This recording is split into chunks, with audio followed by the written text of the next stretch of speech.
Have started All right. recording. I'll probably excuse myself at one point and then come back. But Do you have decent audio? How's my well, mic? I'm getting Rick, which is really what I came Well, for. I So understand you don't want to hear what I have to say. You're not going to be on mic? I'll be off, Mike. That's good for Okay. me. but the reason why we do that is there are times that then the kids merge the audio tracks and then I can't separate the two, and we right. hear me going So it's all good. And I'll not try to do Just not a lot. Very good. All right, sir. Okay. Rick Fredericksen. Good morning. Hi, George. Good to be with you. Rick, you grew up on the north side of Des Moines, up around Park Fair. Tell us about that. Cambridge Street, 1949 is when I was born, actually a few blocks away from there, but I lived in the same house since I could remember anything on Cambridge Street. My high school and junior high and grade school were all within a few blocks when kids used to walk to school. I watched Park Fair Shopping Center be built out of the old Des Moines University as a little kid. And the house is still there. I love to go by. My mom was the second parent. She died 3 years ago, so it's been about 3 years since I've been in that old house, and that's the only place I know. Took some journalism courses at North High School, and that was kind of my first taste of it. And Riverview Park was another great landmark in the neighborhood, which closed in the 70s, I believe it was. Triplets 77. Toys at Yeah, Park Triplets Fair. Toy Town, and now the old Park Fair Shopping Center is about to go through its umpteenth renovation, I guess. So, What was the Des Moines media like growing up? What'd you listen to? Russ Van Dyke and Paul Rhodes were the anchor men on KRNT television back then, Channel 8. KRNT radio, the big radio stations are still on the air today. They may not have the same call letters. The Register and the Evening Tribune were the newspapers that we would read and subscribe to. And of course, there was no internet, information available. So it was pretty much strictly radio and the main broadcast stations. There was obviously, no cable at that time either. What got you interested in journalism? Surprisingly, it wasn't those first few classes at North High School when I took my Journalism 101, but I went into the Marine Corps during the Vietnam War, and out of boot camp, they gave me an assignment to go to broadcasting school of all things. So rather than pick up a rifle, I picked up a microphone, and the school was called the Defense Information School at Indianapolis at that time. Among the much more famous graduates, Steve Croft from 60 Minutes and a lot of other guys and gals have come out of there, but still it's kind of an unusual way to get exposed to journalism. So I was forced into it. I was ordered to journalism school out of Marine Corps boot camp, and so they gave me my career, and I did end up going to Vietnam as a reporter rather than a grunt.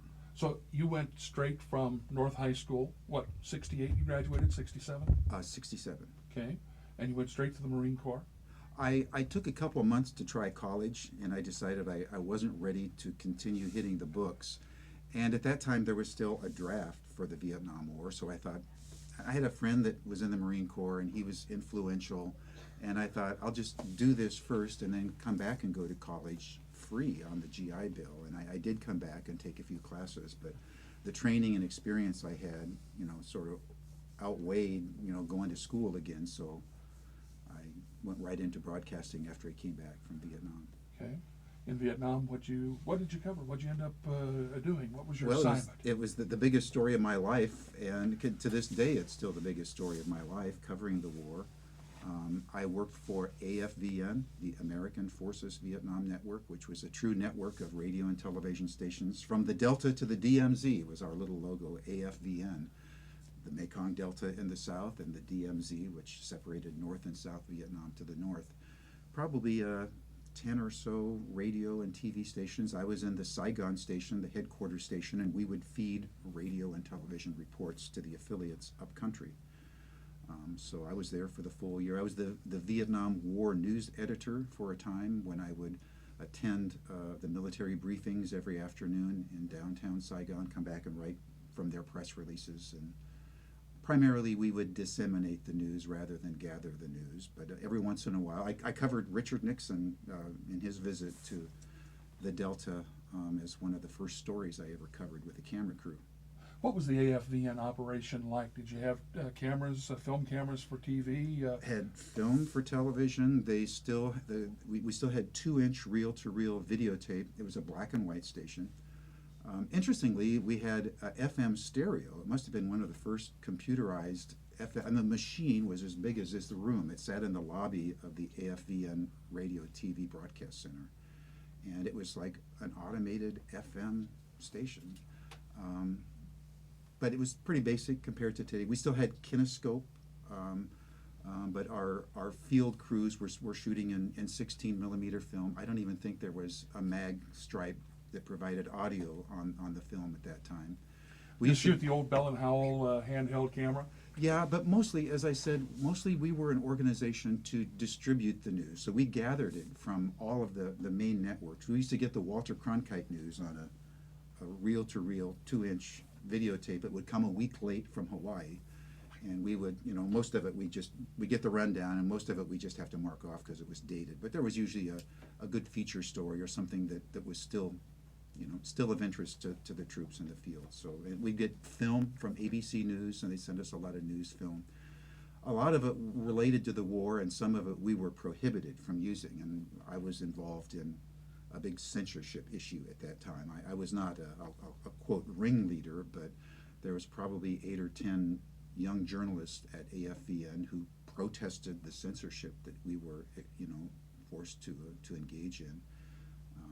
The Defense Department dictated that troops in the field get the same news as civilians in the States, and we tried to follow the rules, but when it came to kind of sensitive stories of military accident or casualty counts that couldn't be verified, strictly had to attribute to the U.S. military rather than unknown sources.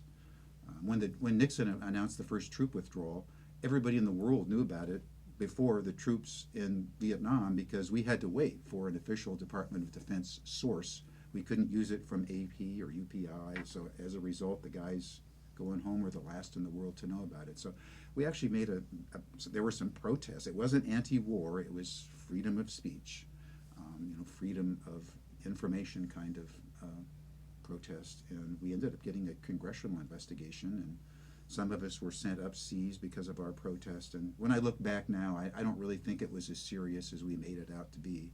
I think the military has a right to restrict the flow of some news. After all, we were broadcasting in the war zone. I'd be curious to know, here in 2007, how things are working out in Iraq. Probably the civilian media is going crazy on all of the accidents and the conflict, the bloodshed, and maybe the military is still kind of restricting what the military broadcasters are putting on the air.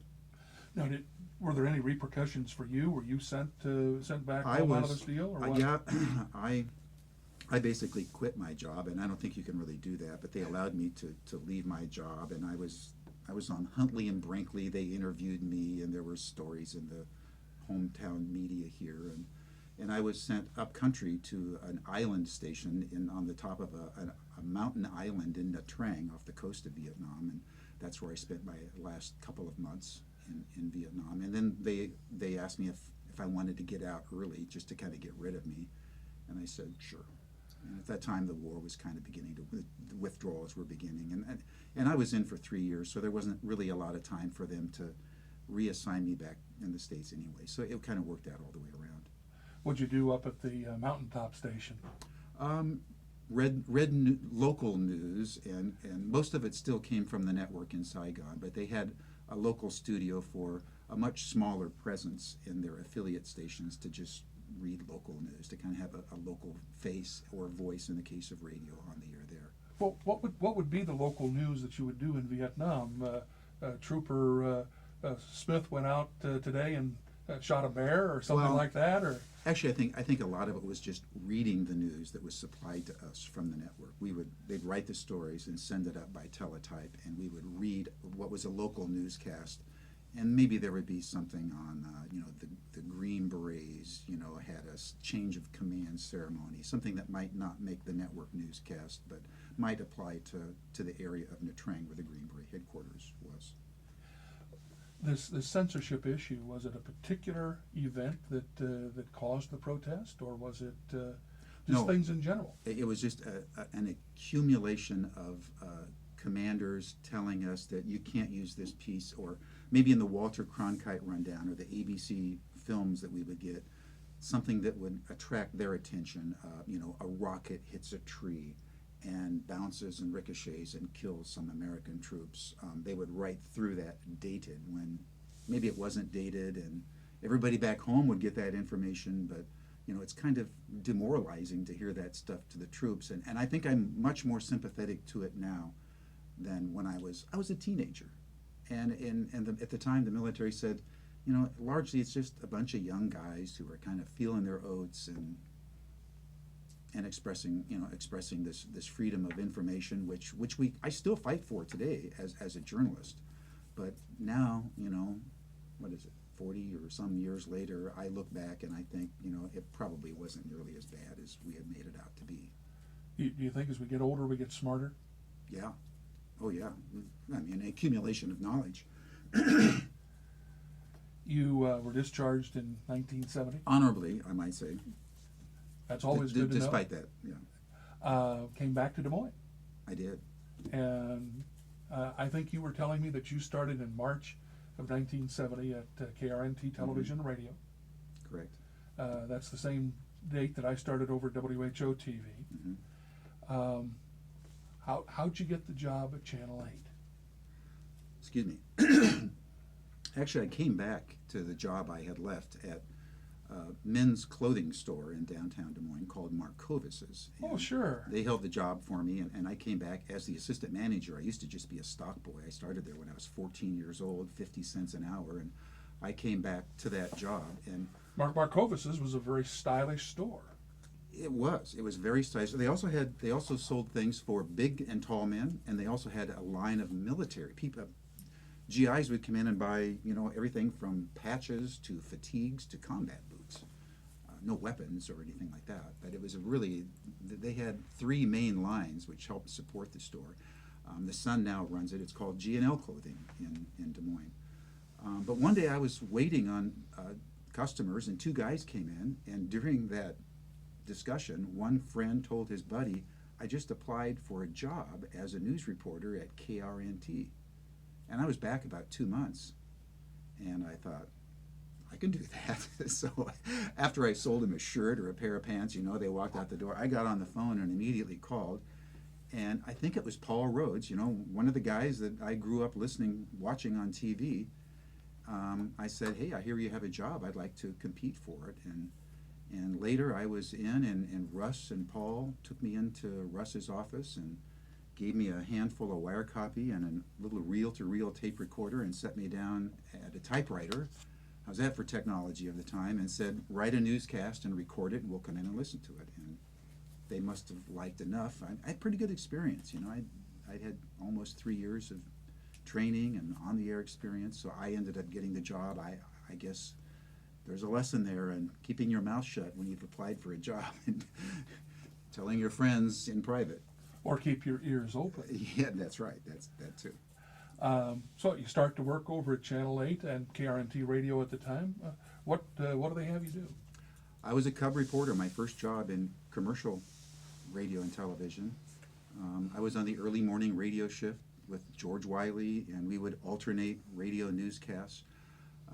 After my radio shift, Mark Minnick was the reporter at the Polk County Courthouse. He broke me in as a reporter over there, and I'd take my 16mm Bell and Howell camera and would cover court cases, look through to see who is sentenced today, tax. Everything used to be in one office, so it was everything from tax valuations to murder convictions to exciting trials to boring stories. And that was my early years. Later, I started doing noon television, later weekend anchoring television news. And then they went to dual anchors. I mean, up for a while, it was still, Paul Rhodes did the 6 o'clock news and Russ Van Dyke did the 10 o'clock news. And there was a time when they went to dual anchors, and I was the dual anchor for both of those guys. So my reputation largely rests on those two famous pioneer broadcasters in central Iowa. And I got to read the 6 with Paul and the 10 with Russ. And after about 12 years, I moved on, but those were really great training years for me. Channel 8 at that time, and we're talking about 1970 up until the mid-1980s, had a fabulous stable of reporters, just a fabulous stable of individuals. Recall some of them for us, would you? I would say Mark Minnick, in terms of radio, was there. He was a great reporter. Gary Vincent used to be a State House reporter and would lug this 16-millimeter equipment up to the peanut gallery and shoot the legislature. But you know who really the best reporters were? Paul Rhodes and Russ Van Dyke. They were really active anchormen. They may not have been out in the field because there wasn't a lot of field reporting for anchors then. There was no live stuff, but they would write the news. Russ would hand me wire copy. There was a point when I was a writer for Russ on the 10 o'clock news, and I learned so much. He'd give me an AP story and the UPI version of that story if there was any press releases, and said, write that and give me 25 seconds. And I'd write it out, and the reporter he'd look at it, and more often than not, he'd say, change this, do this. And that was such a learning and valuable experience for me. So I think in this case, the anchors were really great reporters. That's because they were doing their own writing, they were doing their own editing and directing other shows, really. Really, they did all of that. Also, Pete Taylor was a great reporter in the sports department. The late Pete Taylor, I miss Pete. George Wiley. I mean, there's just been so many. Jim Worthington was a good reporter back then. Al Buck. Al Buck at the Weather Map. And Kevin Cooney, remains today. I mean, Kevin's a great reporter. Used to do some great feature stories. Kevin Cooney covers Iowa when a lot of stations tried to imitate Charles Kuralt on CBS. Molly Cooney was one of the early female broadcasters in Iowa. And a lot of them are still there. They have a reputation of not a lot of turnover. John Newell. Yeah, John Newell at the Weather Map. And Crazy John as a co-anchor. Yes, as I recall. I think he did that, but most people would remember John at the Weather Map. And he was part-time. I think he was still going to law school at Drake. Right. The hairdos of that time, and particularly your sartorial splendor. My beard was probably the most identifying factor for me, and I look back, and as probably everybody does in their earlier years, and I looked kind of silly. It was a little bit too long, and they weren't as accepted. I got a lot of hate mail over my beard. My hair was a little bit too long for the time, very innocent by today's standards. In fact, at one time, when I was reporting on camera, I had a short hair wig, and I would do my interviews or an on camera out in the field with this short hair wig. The National Guard was also required to wear these short hair wigs at a time when hair was just a little bit longer than generally acceptable by the public. And I got one of those things, and it sure looked silly. I had to go to the bathroom before I'd do an interview, and I'd walk out with this stupid looking short hair wig just to comply with, their desires, and then I'd take it off. But I looked a lot better without the wig.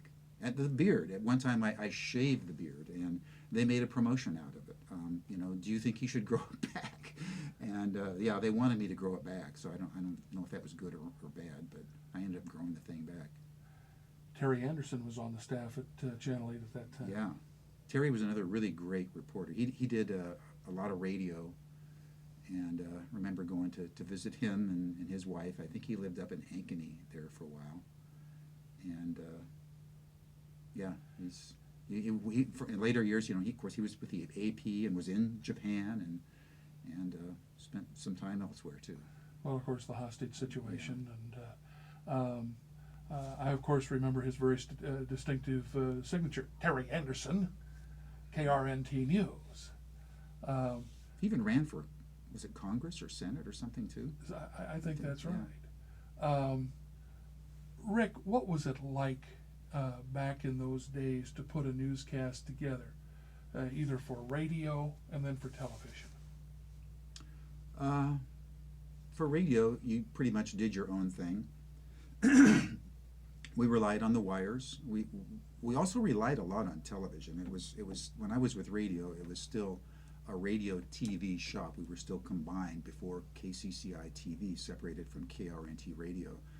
So we would take the news film for television was, for the full newscast. For example, the 6 o'clock newscast, it'd all be spooled onto, the sound was on one reel of film, story with leader, another story, the next story, separated by leader. And we'd put that up in the newsroom, and we would dub off all of the sound onto audio tape. And could get, if there's the mayor had something to say, or any newsmaker, I could take out those segments along with the scripts from television, maybe rewrite them a little bit, and I was able to use television's audio for many of the local stories that were developed during the day, and the wires to write or pencil edit a lot of the times. So that was the essence of our radio newscast. Television had, Paul Rhodes was also the assignment editor, so during the daylight hours, the morning and the afternoon, when the news is being made, he would assign reporters and camera folks to go out and cover the reporters. And it was all film back then. We went through the various stages of film improving from the old Oricon camera to the CP16 and editing, and all this took place right in the room. And ultimately it switched over to videotape, and we started with a great big videotape camera, and then it all started to get smaller again and more manageable, and the same with editing equipment. So film was largely the source of our television back then when I was doing it. And with film, you were somewhat limited because the speed of the film was relatively slow in terms of light speed. And you had to get it processed. I mean, film just isn't ready to work with immediately.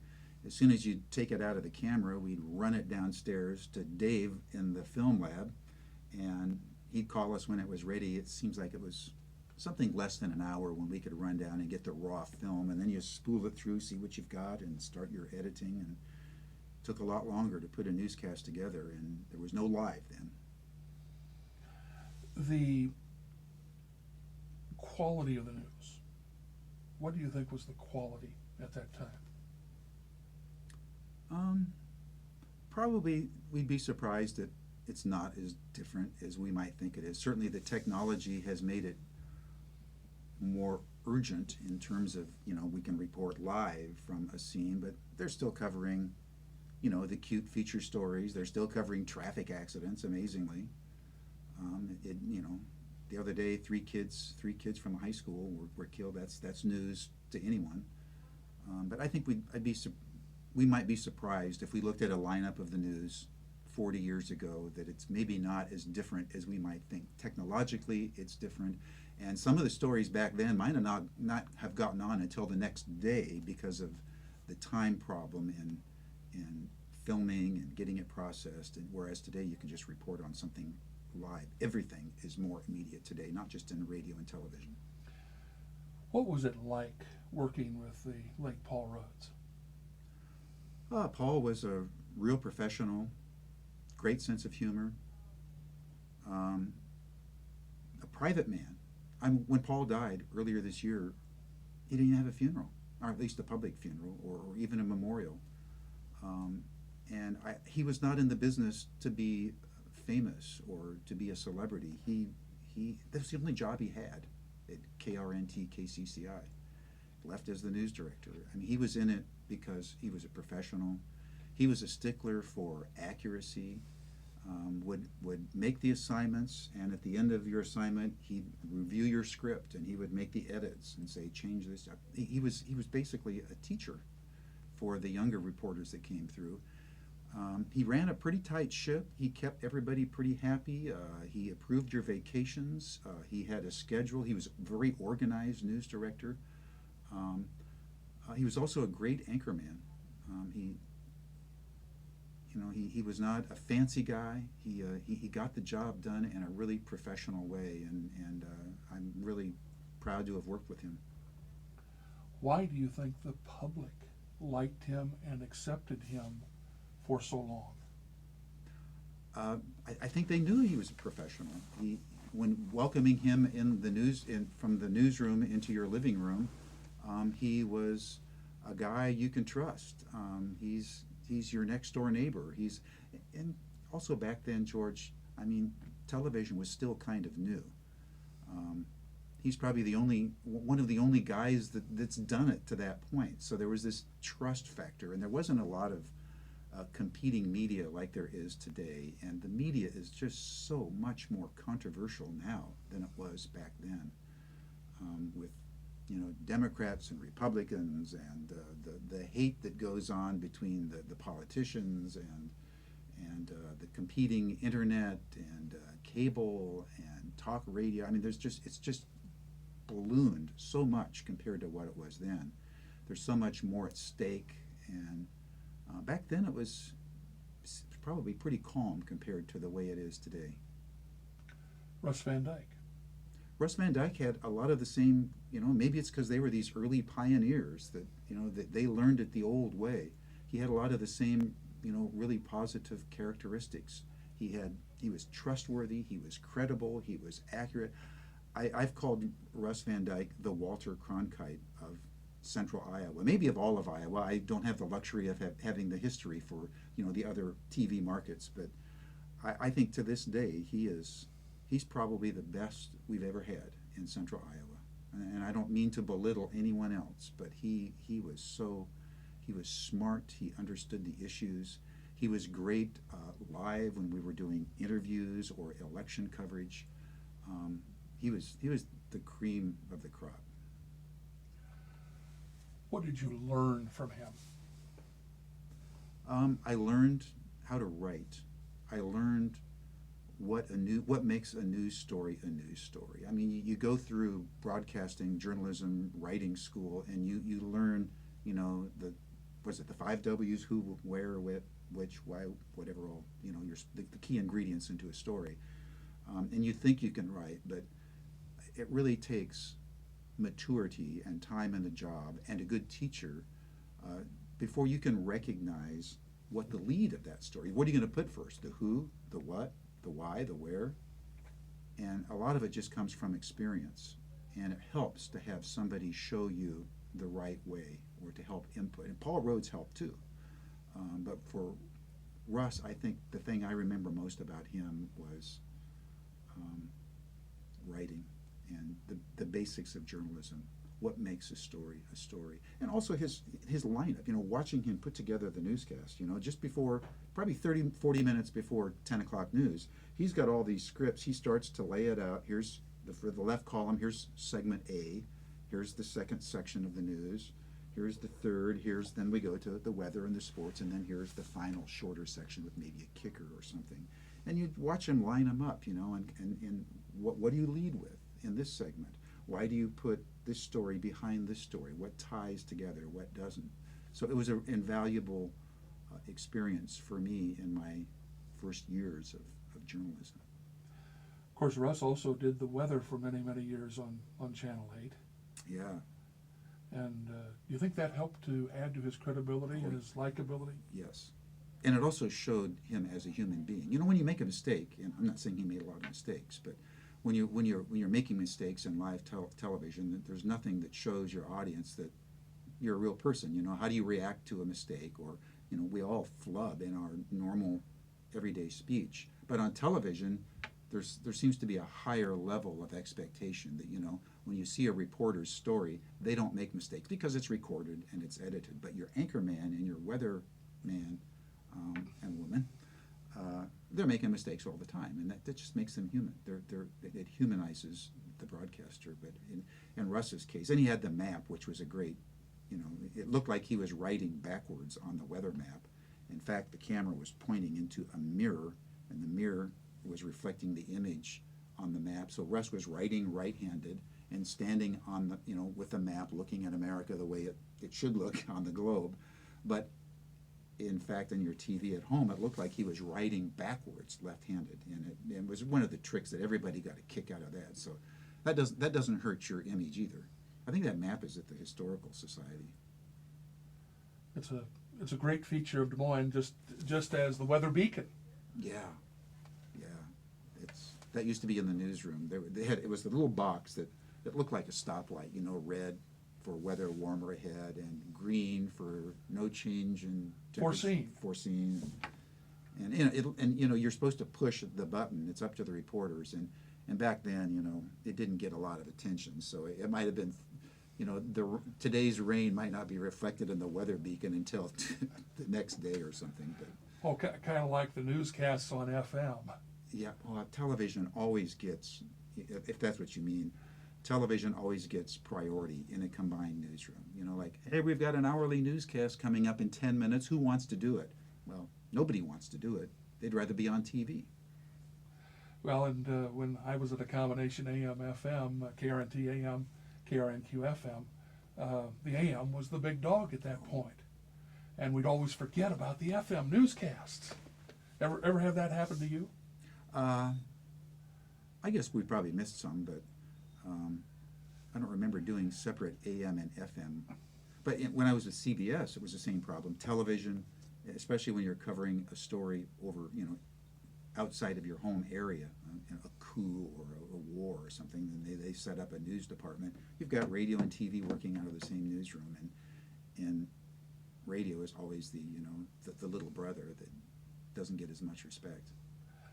Connie McBurney doing the weather. Yeah, What credibility she gained over the years.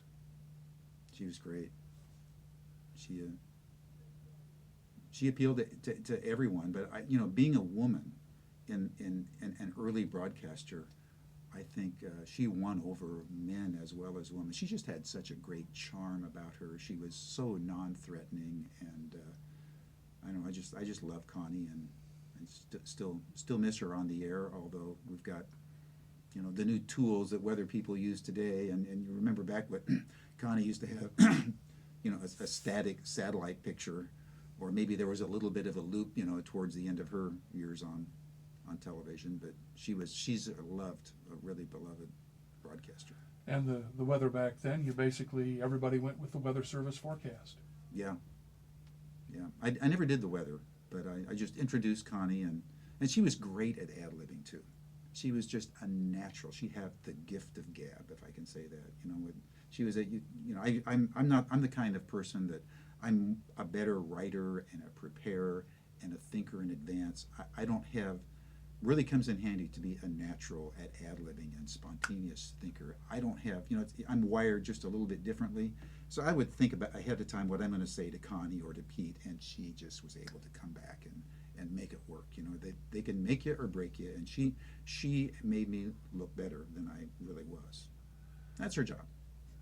You spent about 12 years at KRNT, KCCI. Yeah. Then you went to CBS. Well, actually, I went to another CBS affiliate. Okay. Where did you go? In Honolulu. My brother was living in Hawaii at that time, and I was kind of wanting to get back to Asia. You know, that's where I cut my teeth there. I was a teenager in Vietnam, and after 12 years in Iowa, I was kind of wanting to see more of the world, and my career was blossoming, and I felt confident in myself and wanted to see more and do more. And I went over to visit my brother and his wife on a vacation, and I took some audition tapes and resumes and visited all the TV stations. You're just like everybody else in the business. I am. And I ended up getting a job with the CBS affiliate there. Bob Seavey, the news director, hired me. And a couple of months later, I was a reporter. I was a feature reporter and a fill-in, backup, weekend TV anchor. And I was there for 3 years and covered some really interesting stories there. Probably the thing I least expected to cover was a blizzard coming from Iowa. I got to cover a blizzard in Hawaii, and they do have them. We were on top of Haleakala, a mountain volcano on the Big Island. It's about 14,000 plus feet high, and there's a telescope city. There's a little city up there, maybe 8 telescopes. Some audio, some, you know, with the long traditional mirrors and lenses. And there was some event, I think they were monitoring an asteroid or an eclipse, I forget what it was, and we drove straight up without any acclimation. We were going to drive up, do the story, and drive down. We drove up, and a storm hit, a snowstorm at that elevation. It can happen anywhere. And they ended up they were socked in, so they couldn't do their event. There was people from Germany around the world were there for that event, and we couldn't drive down the roads. There was snow, too high for cars to traverse. Plus, you're on a mountain. You can't take a chance. So we got stuck there overnight, and I got altitude sickness really bad.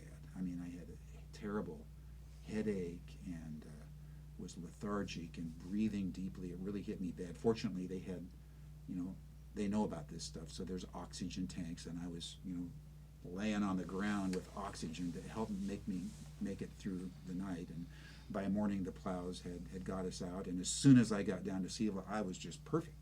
It was that quick. Was that one of those points that maybe you ask yourself, why did I leave Iowa? No, I was in two snows. I was on the island, or on the volcano another time for a ski story. They had an international ski meet up there. But of course they don't have ski, what do you call it, lifts. So, you'd ski down and you'd have to drive back up to ski. So, but no, it was a great place. I covered volcanoes. I covered the Kilauea erupted, and I got to do stand-ups in front of a 10-foot high wall of lava. 3 years I was there. How was your decision met by management at KCCI? Because they had a pretty successful team with you and Paul at 6 and you and Russ at 10. Well, I was being groomed to replace whichever one of them might have left first. So I think they were disappointed, and I kind of, the implication was that, I'm home, I'm back from Vietnam, and I'm here, we're number one. But, I had a good job offer.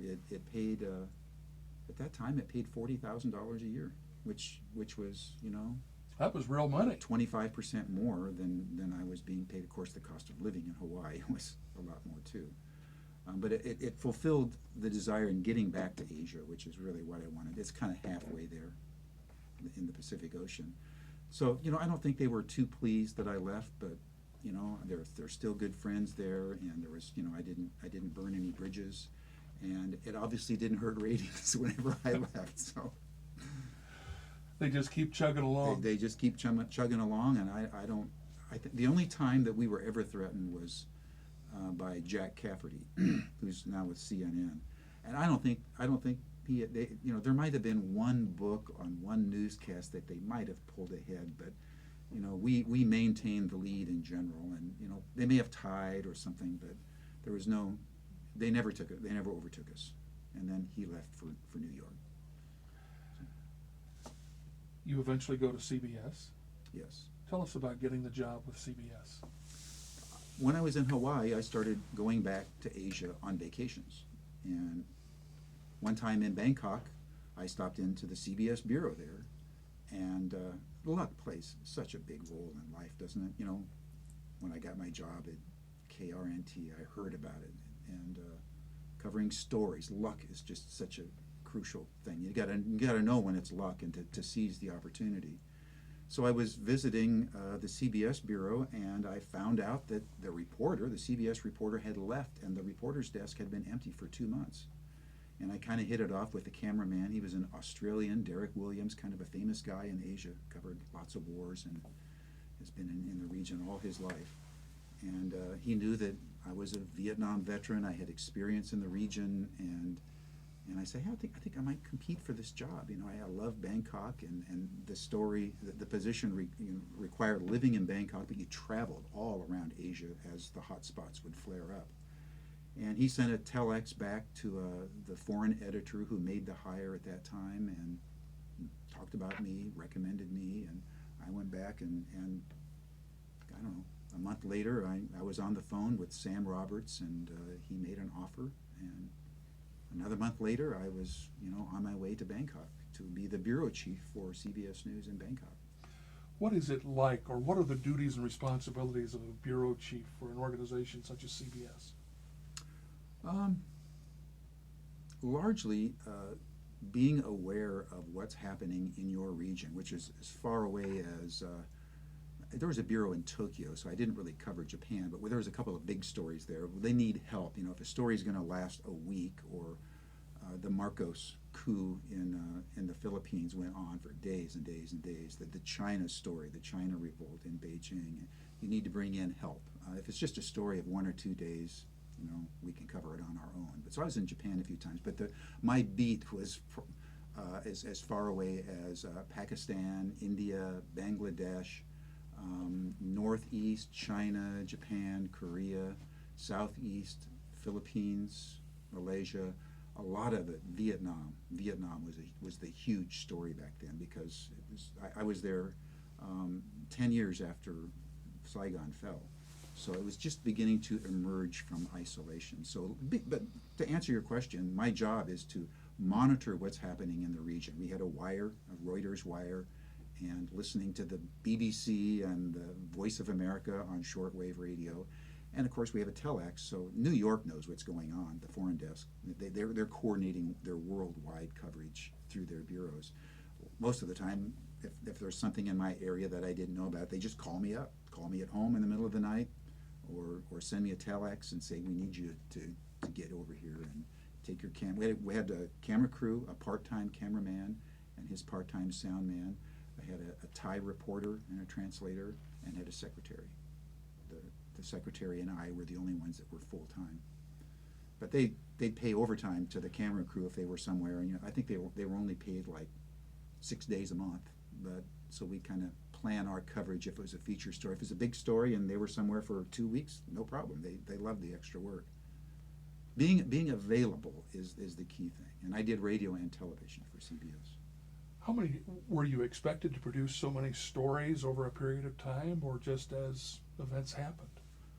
Initially, when I was a full-time staff contract reporter for CBS, which was my first 2.5 years before they closed my bureau. Actually, they closed bureaus all around the world in one shot. Not really, but you feel there's always feature stories. If there's nothing breaking, you're working on a radio feature story. There's always something going on in the area. And you don't want to be too quiet, you want to be seen, you want to be heard, not necessarily on the air, but you do on the air too, because that's where CBS sees and hears you, the bosses, the other editors, your competing reporters. So it's a lot of preservation of your job, I guess, they're not paying you to just sit there and monitor things, they're expecting you to produce. So there was no quota.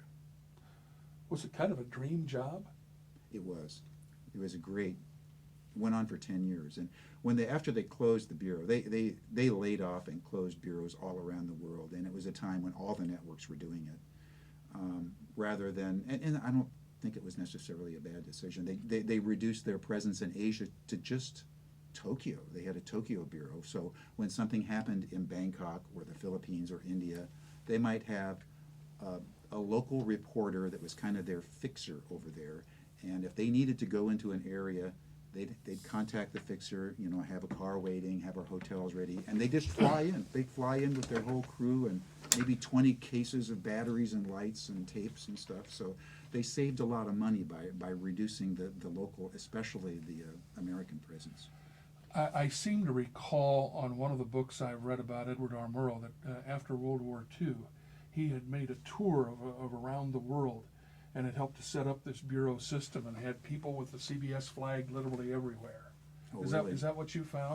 I don't know if he was the guy that did it, but it was a pretty good system. And frankly, the news would be a lot better today if they still had that system. It's just unaffordable.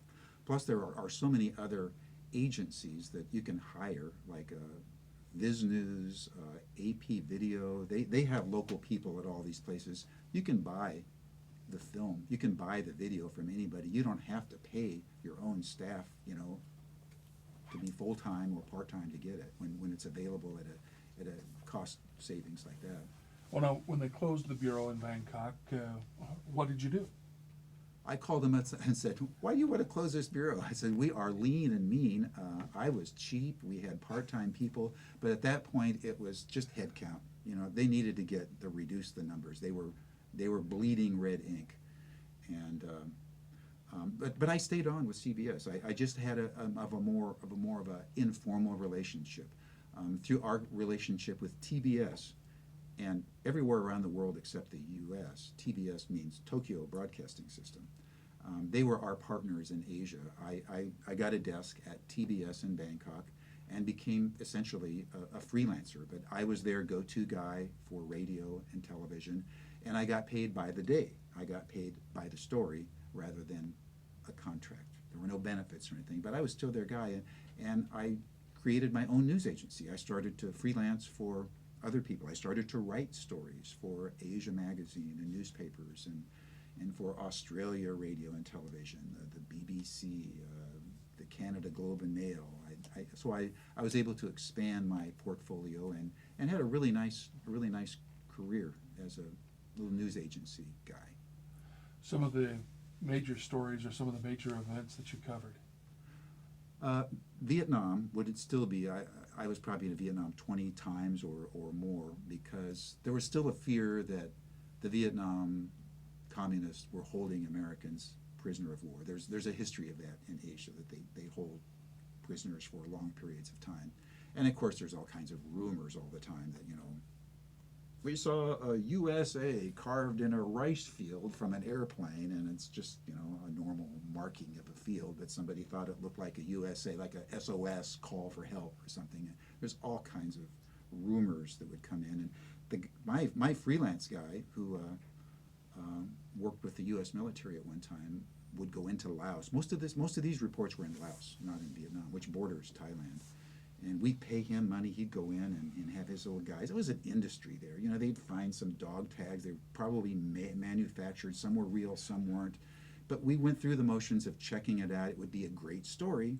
And some guys did come out of the war zone long after the war ended. A lot of it was just, or probably most of the time, it was just somebody who was AWOL and ended up running a bar in, Melbourne or something. But so Vietnam was the big story. Covered the fall of Ferdinand Marcos. And the people power protest, millions of people in the street that brought Cory Aquino to power. And years later, a few years later, when Marcos was living in Hawaii, I was on a home leave, and I had lunch with Ferdinand Marcos and Imelda at their seaside home in Honolulu, and I got the cover story on Asia Magazine, which is distributed in Sunday newspapers all around Asia. We have the same kind of, picture magazine here in the States. What was that like? I had requested to meet with them, and fortunately there was a famous, here's how it happened, because I never could have gotten in there by myself. There was a famous talk radio guy from Manila who apparently the Marcoses liked. He could have been like a Rush Limbaugh kind of person in the Philippines. And he was there. And obviously he got invited to lunch, and I think I got in on his coattails. And a lot of the lunch was in Tagalog. I couldn't understand a lot of it. He did most of the talking, and Imelda did a lot of talking. They were polite to me. I did interview Ferdinand on one-on-one later, and that was the essence of a story I had done on what his life is like. And but he was pretty weak then, and Imelda was even he had a piece of chicken, I think, and she was cutting it for him. He was kind of in ill health at that time. But I got some pictures of him in his backyard, and again, luck, right? Luck. The big things in my journalism career are luck, and I don't think that's probably that unusual. And that was going to be my question. How do you make that luck, or how do you be able to capitalize on the luck? I think that journalism makes it happen, because makes it happen. You got to recognize a story. I can walk down the street and see a story. Just my normal driving home or at the restaurant, and if luck happens, a lot of time you might go, wow, I really feel good. I'm really lucky. But you got to seize it. You got to see it and recognize what the possibilities are, and it's sort of like identifying what a good story is or what the lead of this story is, and kind of walking around it, looking at it from a different angle, and seeing the possibilities. So everybody has luck, but they don't always recognize it. Goes back to the basics, doesn't it? It does. Journalism has just been a great career for me. I love it. And you love to tell stories. I love to tell a story. What makes a good story? In television, the pictures, do mean a lot. The volcano eruptions in Hawaii were great. The big typhoon that hit the Delta in Bangladesh is the only lead story I had on the Dan Rather News, and wouldn't you know it, Dan Rather was off that night. Maybe so- that was good. Maybe that was good. Pictures do, make a lot in television. Emotion, anything that is emotional adds to the story.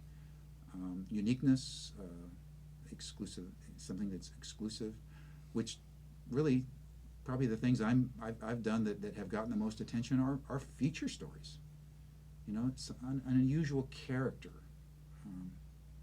A lot of times, just the basic news stories. I think we like to think we're doing a lot, but they're probably the most forgettable things. What caused you to want to come back to Iowa? The story was in decline in Southeast Asia at that time. No news is bad news if you're in journalism, And particularly if you're working on a per story basis. right. And Vietnam was settled down, and Thailand was largely a story about tourism and growing economies. And to this day, there hasn't been that much going on in Asia. Although there's still occasional coup in Thailand, but there wasn't enough to really sustain a career like I had. And they were still laying off reporters. Reporters were moving to other key hubs in Asia out of Bangkok. It just seemed like a good time for me, and some family, and my folks were getting older, and there were other reasons to want to come home. I had my wife is from Bangkok. She was a reporter there. That's how we met, and it seemed like it was an exciting time to come back for her to live in a new country for a while. And my brother had just moved back to the Iowa area, so it was a good time to come back. And I might end up back there again sometime too. You've focused primarily on radio since your return. Why? Age caught up with me. Whenever I came back from CBS, I don't think I've never been more qualified. I've never had a better resume than when I came back, working for a network, foreign correspondent, Peabody Award, all kinds of credentials. But I'm a little bit older, and you go back to a place like KCCI, and they're already number one. What am I supposed to do with them? So. But I made the rounds at the TV stations, and thinking that this should be a piece of cake, and it wasn't. And I started to broaden my search, and I heard about a job opening at WOI Radio, and it was a news director's job, and that's one of the things I'd never done. I'd never been in management, and I competed for that job in 1995 when I came back, and I became the news director for WOI in Ames, and was actually a state employee working for Iowa State University. Did you like the job? Yeah, and a couple of times in my life I've had a little bit of burnout for whatever I'm doing, and that kind of kept me in the game a bit longer, because it was new, and the way you do journalism in public radio is so different than commercial broadcasting, whether radio or TV. You've got a longer time to tell the story. You don't have to break for commercials. They rely a lot on sound, natural sound, as a way to help illustrate and tell the story. So it's really a radically different kind of journalism. And in fact, it's probably more like television than it is commercial radio. And I liked being able to shape the news as a news director. I think we added new programs, and I think I contributed to making the news department stronger. So I did like that, and continue to like it today. Your forte, it seems to me, in public radio has been your features, your Iowa audio archives, if you will. Yeah, I've done that for 6 months now. It's a 1-year project. I left WOI for a couple of years and ended up going back. They have a reputation of people wanting to come back. And I came back as a host for All Things Considered on a part-time basis. And as this consolidation of Iowa Public Radio occurred, I ended up as their first arts and cultural reporter. Never had that in public radio, and that's my title now.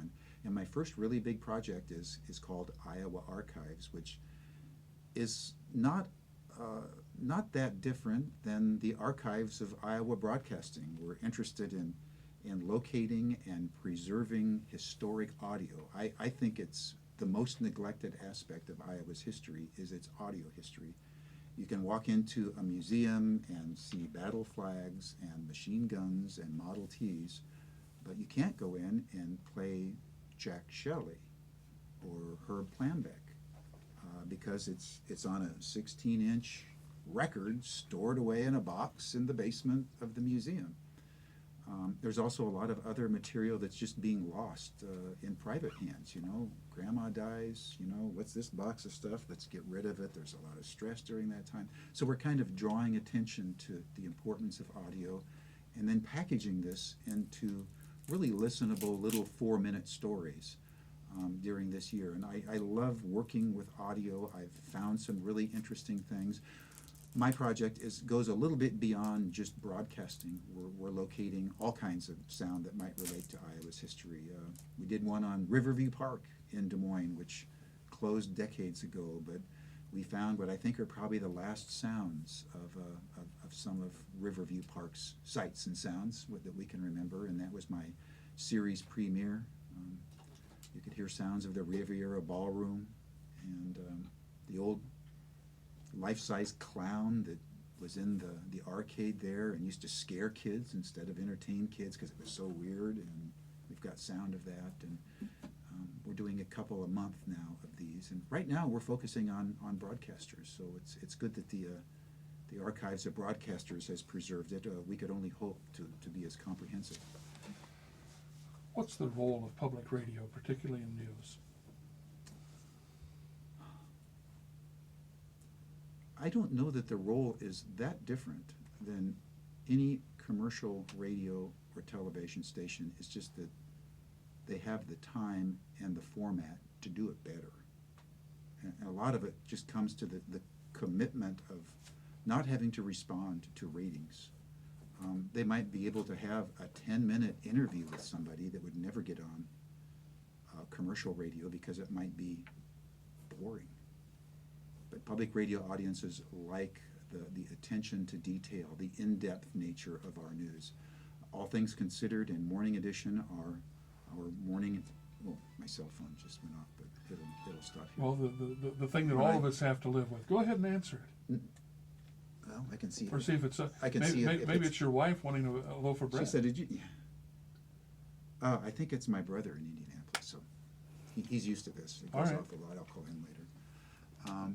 But I don't think it's that different. It's just that the goal, the mission is not that different, but the format allows them to do a superior job because they're not responding to ratings. They can put an hour show means an hour, almost an hour of programming rather than 20 minutes of commercials and 40 minutes of programming. Stories on Morning Edition and All Things Considered can be up to 7 minutes long. There's a lot of information there. Can public radio do a better job of covering the news here in Iowa? I think they can. I think we're getting there. We're still in the consolidation process right now at Iowa Public Radio. Rather than having 3 competing stations from Iowa State, Northern Iowa, and the University of Iowa, they all own their own public radio stations. Now we're working together. So rather than one reporter competing against the others at the State House, we coordinate our coverage at the State House. Rather than having 3 separate Morning Edition hosts, we have one host, and those 2 former hosts are out reporting or doing other things within the network. So that strengthened us in terms of staffing, but we've got to work at it. You know, we can do a better job, and I think we often do a better job. But if we don't do it right, the commercial broadcasters, they could do a better job. I think television really does a good job in Iowa. I think, and of course, I only see what's in Central Iowa. A couple of our top stations here just do an excellent job of covering local news for the short amount of time they have in a half hour. Tell us about your Peabody Award. 1987 in Beijing. This was the People's protest. 1 million people covered Tiananmen Square. I was there for CBS Radio, ended up doing a few television stories. Whenever their main reporters are tired or in bed and the morning news or the overnight news needs something, they call on the radio guy to do that. But I was primarily there for radio. The story essentially was a rapprochement between Russia and China. They hadn't even been talking for decades, and Gorbachev was there, so it was this big summit between the leaders of Russia and China.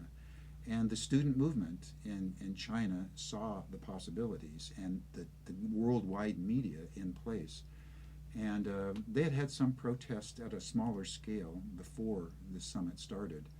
But this thing grew into a huge march. I marched with the students from Beijing University to the big People's Square there, Tiananmen Square. And it just grew, and there's 1 million students there, sleeping on buses in the streets. And it went on for weeks before the tanks moved in. And the famous picture of the one student waving the flag in front of the Red Army, the Chinese Army tank. And actually, most reporters, including myself, were gone.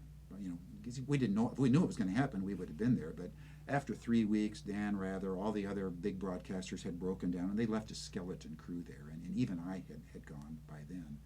But I was there for the excitement of the protest, and CBS Radio submitted their overall coverage for a Peabody, and as one of the key people in radio, I was included in the coverage, and I got a Peabody.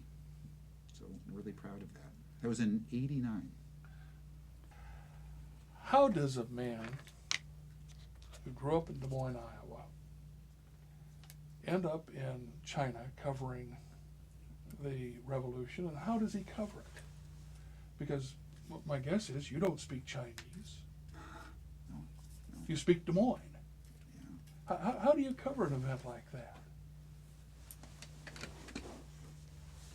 We have translators,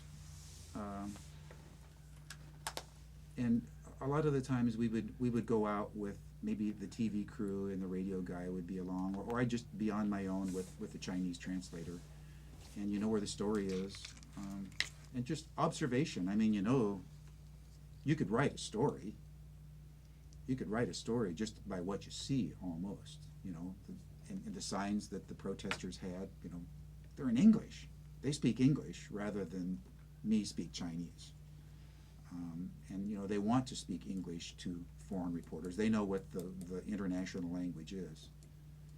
If it's not the language of our country, English is definitely the language of the world. And a lot of Chinese speak pretty good English.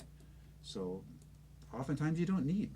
And when there's 1 million people there, quite a few of them speak English. So, it's not on every story that you even need a translator. If you're going to a press conference that some government official is going to take questions about the protest, are you going to move in, are you going to let them go, or are you going to meet with them, are you going to negotiate, then you might need an interpreter, but often you don't.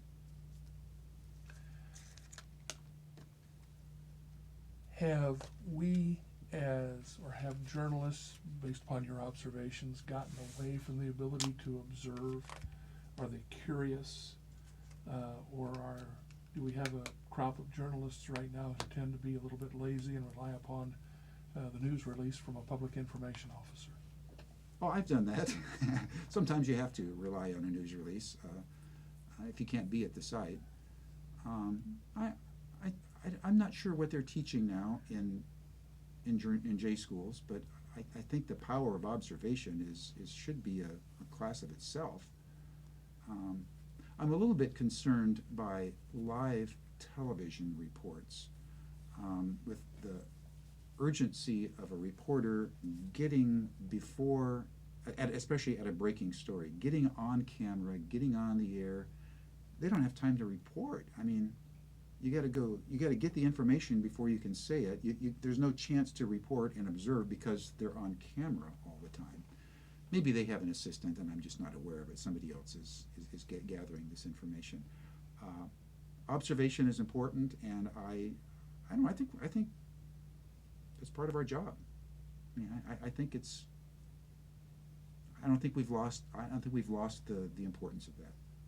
Do you think sometimes we get, particularly in the broadcast media, we get hung up with the equipment? We allow the equipment to get in the way of doing the story, and maybe that's what you were saying when you were talking about the live reports. Yeah, well, we can't do our job without the equipment. That's for sure. And from my generation, I'm frustrated a lot by the technology and the constant changes of digital editing systems. I've learned 3 digital computerized editing systems, and you know, maybe next year I'll have to learn another one. You know, why does it have to change? You know? But we can't resist it, and it does get in the way. But you know, you can't do in television. You can't do the story if you can't get a good satellite to get your pictures up from Bangkok to New York, and then from New York to the system across the states. It can get in the way, but it's also necessary. And I know when it works right, boy, it's I mean, there's so much more we can do with audio editing and video editing now that we couldn't do just fairly recently. In mixing sounds, I mean, my audio editing system has an unlimited amount of soundtracks. I could have 100 of them. My first audio system had 4, which seemed like enough. But now it's a luxury, and so I it's only my generation. I shouldn't resist technology. It's good for us, and it keeps a lot of scientists in business. Where do you see the next major stories? Probably the first major stories. Worldwide. Either here in Iowa, worldwide. What do you think is going to be the stories of the next decade? I think that the terrorism story will determine. I think the terrorists are in charge to some degree of where the next big global story is, because we know how important terrorist action is to not only security, but I think economy and security are, you know, co-meshed. You can't separate the two. Look what 9/11 did to our economy and the airline industry and the travel industry and the defense industry. So you can't separate the two. Beyond, you know, global terrorism, probably Asia. A lot of it is going to go back to Asia. You know, the biggest countries in the world, China and India, have the fastest growing economies. They're also both nuclear countries, but their economies that's going to really be interesting. And if they have any designs on other countries like China, Taiwan, I mean, something could happen there. Vietnam is still an interesting place. You know, most Americans think Vietnam is a war, but it's a country, and the economy there and tourism is just flourishing. You know, China Beach, it used to be a TV program. On Da Nang is now, you know, there's 5-star hotels going up along the South China Sea. But the big stories, I think, are going to be economy, China, India, and of course terrorism and the Middle East under one headline. Do you see reporters here in Des Moines, Iowa, as giving the public the amount of information that they need about those areas? The reporters in Iowa, it's probably not their job so much to cover the world as Iowa, but that information is more available than it ever has been before, so nobody has an excuse for not getting any information. Between the internet and cable and radio and television and magazines and newspapers, I mean, it's all out there. There's no excuse for not being informed. Now, I think you represent what has been seen in the field of journalism as a real merging of print, television, and radio. Has that been a challenge to you? Probably has been a challenge, but I really enjoy it. I mean, I like filing.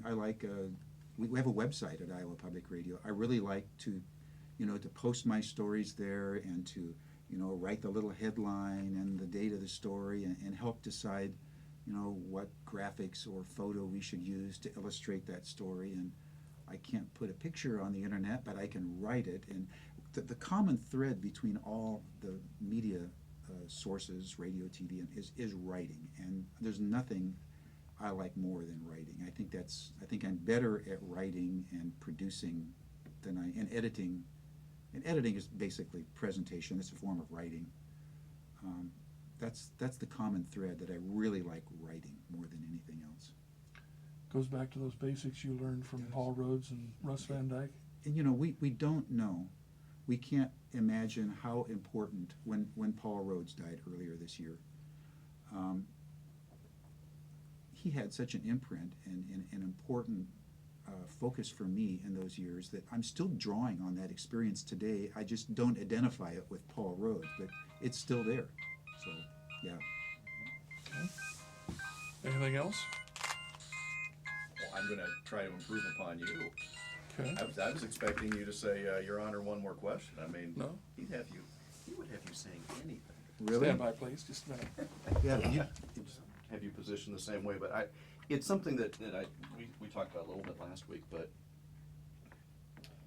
and maybe it's elaborating, and I apologize for leaving during part of this, but you made the rounds when you came back, and I guess it's already 95, so it's already been 12 years. I know. Making the rounds of the stations, was it just not the right situation for you? And then a corollary to that is television news now something that I don't want to say is distasteful, but there's so many things about it that, boy, just give me public radio anytime.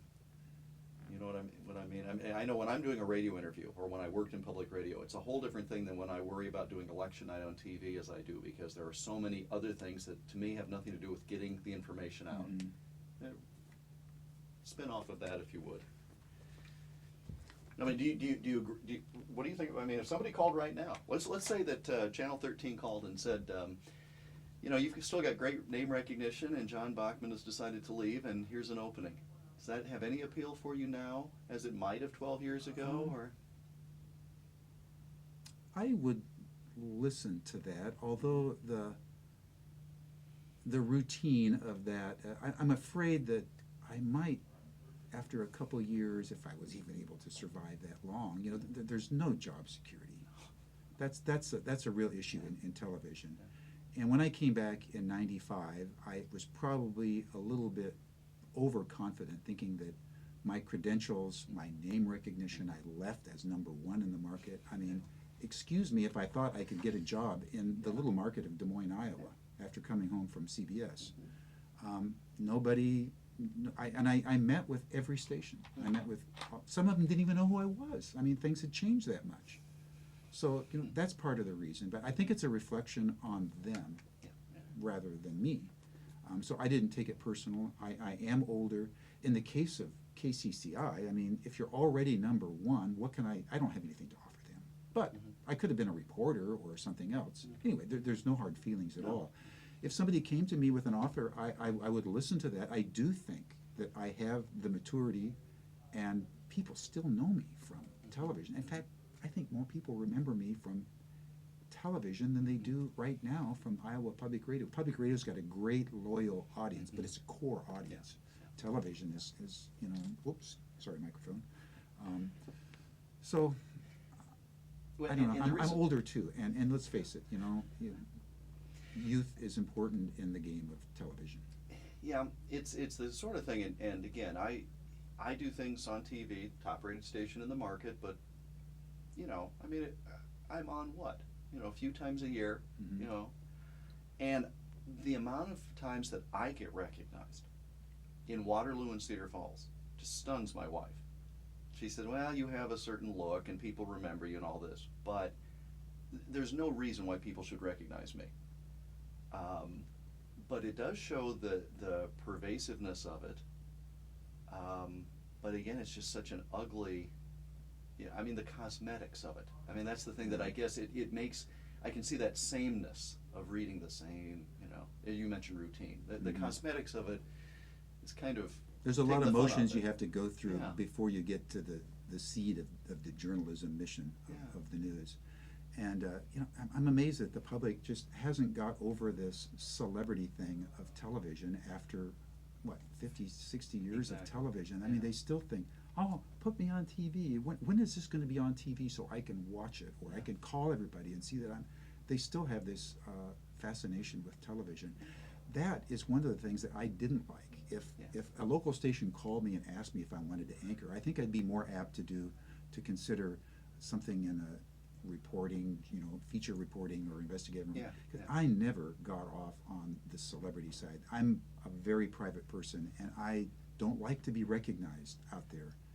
It's a 24-hour a day job when it comes to being recognized. And Yeah. if I'm, pushing my cart through the grocery store, Exactly. I don't really like people to, look at me and see what I'm buying. Or if I'm having dinner with my wife, somebody comes over, hey, what's the weather going to be? Yeah. I don't even do the weather. Yeah. Yeah. I never, and a lot of people thrive on that. And I think in television, it's good to have a little bit of that. But it shouldn't be the driving force behind it. And again, it's changed clearly because, again, we were in the line at Burger King. There was a mayoral runoff election in Waterloo. Well, they didn't need me to come down for it. And we're at Burger King and people are staring. This is in Waverly, it's a nice small town. Guy finally looks over and I'm thinking, he finds that, shouldn't you be down at the TV station? Well, and I think of my little corner of the world. And then I think of someone who's on every night.